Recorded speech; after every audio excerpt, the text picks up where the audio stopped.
Дакотский очаг удобно раздувать мусорным пакетом. Дакотский очаг – это тактический костер американских военных. Ну и, очевидно, русские им тоже пользуются. Преимущество – пламя интенсивнее за счет хорошей тяги, ему не страшен ветер, пламя не видно со стороны, и вы себя им не выдадите. Пожароопасность сильно ниже.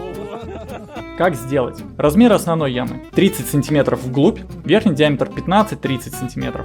И начиная с глубины в 10 см, расширить яму к низу в 2 раза. С наветренной стороны, на расстоянии сантиметров 25, выкопать вторую яму, примерно 20 см в диаметре, диагонально идущую к низу основной. Готово, растапливайте. Например,